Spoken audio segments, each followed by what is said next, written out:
नमस्ते बच्चों। आज मैं आपको आईसीएसई के बोर्ड के लिए हिंदी के साहित्य सागर का मैं आपको साखी दोहा का अर्थ बताऊंगी। साखी का मैं अर्थ समझाऊंगी। तो अब शुरू करते हैं हम लोग साखी से। ये कबीरदास जी की लिखी हुई है साखी। तो कबीरदास जी कौन थे, इसका छोटा सा परिचय हम दे लेते हैं। हिंदी के निर्गुण भक्ति शाखा के ज्ञानाश्रयी कवियों में कबीरदास जी का नाम अग्रणी है। इनका जन्म स्थान वर्ष के संबंध में कई प्रकार की बातें प्रचलित हैं। कुछ विद्वानों का मानना है कि इनका पालन पोषण पति नीरू और नीमा ने किया था। इनका जन्म संवत 1455 में माना गया है और इनकी मृत्यु के संबंध में कई प्रकार के मत हैं, किंतु अधिकतर विद्वानों ने इनकी मृत्यु सन 1495 में मानी है, ऐसा विद्वानों का मत है। कबीरदास जी ज़्यादा पढ़े लिखे थे ही नहीं, पर वो बहुत शुद्ध थे। मतलब वो संत और महात्माओं साधुओं आदि के साथ बैठकर बहुत कुछ उन्होंने ज्ञान प्राप्त किया था। उन्होंने साखियों और पदों की रचना भी की है।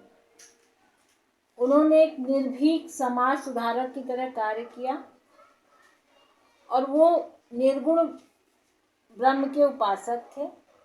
निर्गुण ब्रह्म को मानते थे, निर्गुण शाखा के वो प्रचारक थे। इसीलिए वो ढोंग और आडंबरों से बहुत नफरत करते थे। वो एकदम उनका विरोध करते थे।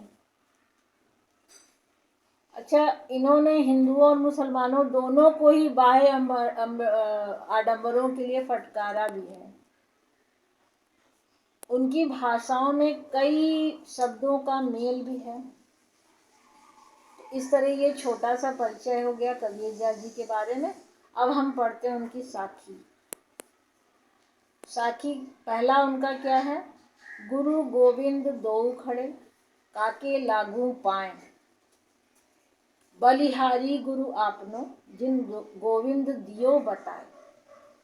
अब इसका अर्थ हम समझ लेते हैं अच्छे से। वो बोलते हैं, कबीरदास जी का कहना है कि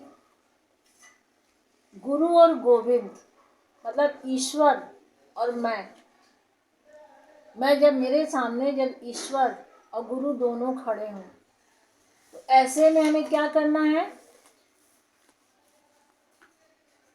उनके सामने एक उलझन आ जाती है। मतलब गुरु अगर है और ईश्वर है तो हम पहले ईश्वर की तरफ दौड़ेंगे कि ईश्वर हमारे सामने आ गया। लेकिन उन्होंने कहा है कि जब गुरु गोविंद दो खड़े काके लागू पाए, तो जब ये दुविधा उनके मन में आई तो बलिहारी गुरु आपने गोविंद दियो बताए। मतलब भगवान ने स्वयं ये बात बताई कि तुम पहले अपने गुरु के चरण स्पर्श करो, क्योंकि गुरु की महत्ता गोविंद से ज़्यादा है। किस लिए ज़्यादा है?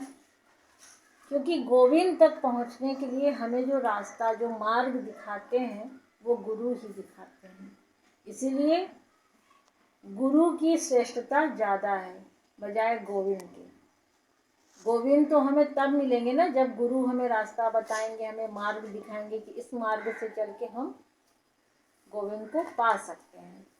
तो बस इसका अर्थ यही होता है कि जब गुरु और गोविंद दो खड़े तो काके लागू पाए, बलिहारी गुरु आपनो गोविंद दियो बताए। तो ये आपको और समझ में आ गया छोटा सा। अच्छा, अब दूसरा बोलती हूँ। जब मैं था तब हरि नहीं। मैं मतलब अहंकार। जब मैं था तब हरि नहीं। अब हरि है, मैं नहीं। अब ईश्वर है, मतलब मेरे हृदय में ईश्वर का वास है। तो अब हरि है, मैं नहीं।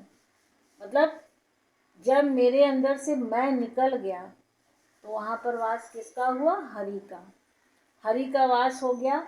अब जो प्रेम गली अति सांकरी, तो प्रेम की गली है वो बहुत ही सकरी है, बहुत ही छोटी पतली गली है। तामे दो न समाही, मतलब एक गली में दो लोग नहीं जा सकते, इतनी पतली गली है। तो इसलिए जब मेरा अहंकार निकल गया तो वहाँ हरि का वास हो गया, और जब तक मेरा अहंकार था तब तक हरि का वास नहीं था। तो इसीलिए उन्होंने एकदम सरल शब्दों में हमें ये समझाया है कि हमें ईश्वर को अपने हृदय में वास करने के लिए सबसे पहले अपना अहंकार अपने आप से दूर करना होता है।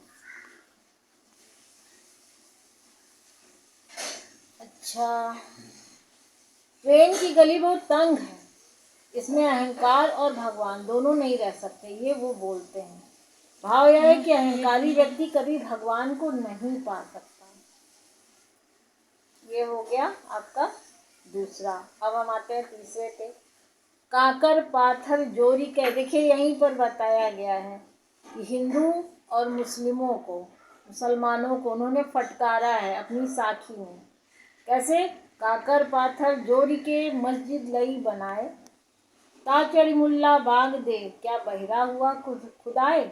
मतलब कंकड़ पत्थरों को जोड़ जाड़ कर उसकी बहुत बड़ी बड़ी मस्जिद बना ली, मंदिर बना लिए, गुरुद्वारे बना लिए, मतलब जितने भी धर्म स्थल बनाए जाते हैं जहाँ हम सब सोचते हैं कि ईश्वर यहाँ होंगे, हम दौड़ दौड़ के जाते हैं उनके दर्शन के लिए, लेकिन अपने हृदय में जो ईश्वर का वास है उसे भूल जाते हैं। तो बोलने का मतलब ये है कि कंकड़ पत्थर को जोड़कर उसके ऊपर हम चीख चीख के चिल्ला चिल्ला के अपने ईश्वर को याद करते हैं। तो उसमें उन्होंने कहा है ताचड़ मुल्ला बाग दे, क्या बहिरा हुआ खुदा है। तो उसके ऊपर चढ़ के जो हम जोर जोर से भगवान को याद करते हैं, मंत्र जाप करते हैं, तो यही उन्होंने बताया कि जो हम चीखते हैं, चिल्लाते हैं, मंत्रों का उच्चारण करते हैं, जोर जोर से माइक बजाते हैं, या फिर मतलब शोर शराबे के साथ ईश्वर की पूजा करते हैं, ये सोचकर कि ईश्वर हमारे पास आ जाएंगे, लेकिन वो इससे एकदम इसका विरोध करते हैं। और उनका बोलना है कि ईश्वर हमारे हृदय में है, हमें उसे बाहर ढूंढने की ज़रूरत नहीं है। हम सिर्फ अपने हृदय में ईश्वर को देखें और उसकी पूजा हम करें और उसकी आराधना करें, तो ईश्वर हमारे पास ही हैं, वो हमारी तुरंत सुनेंगे। उसके लिए हमें कोई मंदिर, मस्जिद, गुरुद्वारा और चर्च बनाने की ज़रूरत नहीं है, उसको अपने हृदय में ही ढूंढना चाहिए। अच्छा, अब हम आते हैं चौथे पे। पाहन पूजे हरि मिले तो मैं पूजूं पहाड़, पाहन पूजे हरि मिले तो मैं पूजूं पहाड़, ताते ये चाकी भली पीस खाए संसार।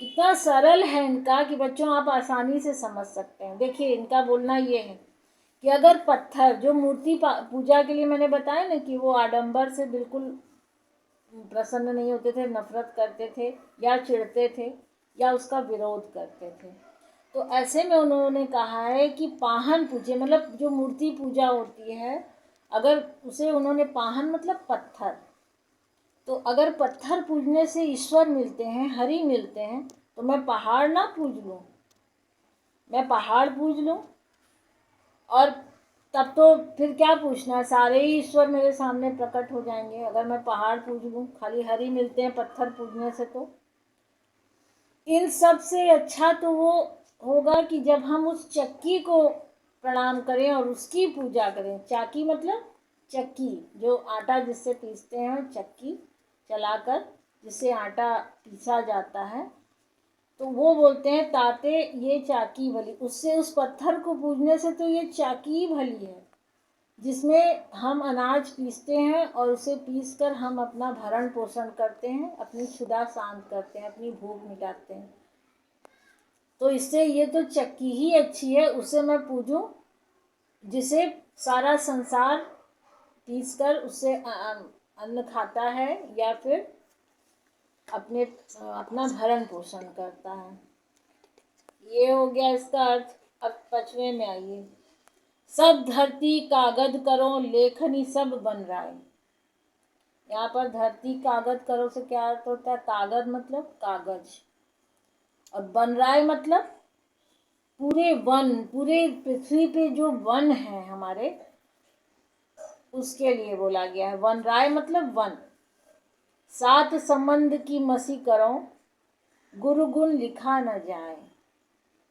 सातों समुद्र की स्याही बना लूं, लेकिन फिर भी जो गुरु है उसके गुण को लिखा नहीं जा सकता। एक मतलब इतनी महिमा अपरंपार है, गुरु की इतनी महत्ता है कि सारी धरती का कागज बना लूं और सारे वनों से जो पेड़ है उसकी लेखनी बना लूं, सारे समुद्र जो है, सातों समुद्र, उनकी मैं स्याही बना लूं, तो भी गुरु का गुण लिखा नहीं जा सकता, क्योंकि गुरु की महिमा अपरंपार है, अनंत है।